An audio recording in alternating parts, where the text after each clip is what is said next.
عمرہ شریف کی سعادت حاصل ہوئی تو وہاں ایک میرے ساتھ واقعہ پیش ہے. اب کسی چیز کے حلال اور حرام ہونے کا وہ بات نہیں ہے، ایک رہنمائی کی بات عرض کر رہا ہوں کہ وہاں مکہ ٹاور میں ایک ہمارے عزیز تھے، انجینئر تھے، وہ لے گئے اور انہوں نے مچھلی منگوائی اور بھی کھانا. مچھلی میں منہ پہ قریب کروں تو الٹی آئے اور میں اس کو چھوڑ دوں. دوسرا بندہ کھا رہا تھا، میں نے کہا اس کو میں نے چیک کیا، اس میں بھی اسی طرح تھا. تو مجھے کچھ چیز سمجھ آ گئی کہ یہ میرے لیے ٹھیک نہیں ہے. تو میں نے اس سے جو ویٹر تھا عربی تھا اس سے میں نے پوچھا کہ اس کا نام کیا ہے، تو اس نے کہا اس کو جریس کہتے ہیں عربی زبان میں. جریس مچھلی کی ایک قسم ہے. تو وہاں سے ہم جب واپس آ گئے میں نہیں کھا سکا. تو مجھے ایک بڑے فاضل بزرگ عالم ہیں، انہوں نے ایک کتاب تحفے کے طور پر پیش کی، فقہ الآل. بڑی شاندار کتاب ہے.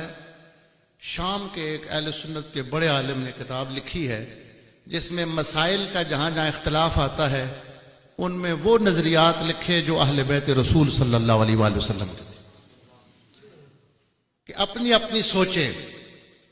صحابہ اکرام اہل بیت اطہار مسائل میں اپنے اپنے نظریات تھے. کئی مسائل میں اختلاف ہوتا تھا، ان میں جو اہل بیت اطہار کے نظریات تھے وہ انہوں نے مستند ماخذ سے نکال کر اکٹھے کیے. تو میں نے اس میں سب سے پہلے کھانے پینے والا چیپٹر نکالا، اس میں جریس مچھلی کا ذکر تھا. لکھا تھا کہ مولا کائنات علی ابن ابی طالب فرماتے تھے کہ جریس مچھلی نہیں کھانی چاہیے، اور ایک جریس کا اور ایک تلی کا کہ آپ نہیں کھاتے تھے. اور فرماتے تھے کہ تورات میں بھی اس کے بارے میں ایسا ہی تھا کہ نہیں کھانی چاہیے. میں نے وہ جریس جب دیکھا تو پھر اردو لغت کی کتاب نکالی، اس کا ترجمہ لکھا تھا بام مچھلی.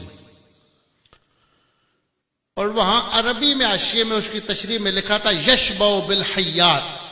یہ مچھلی سانپ سے اس کی شکل ملتی ہے، بام مچھلی.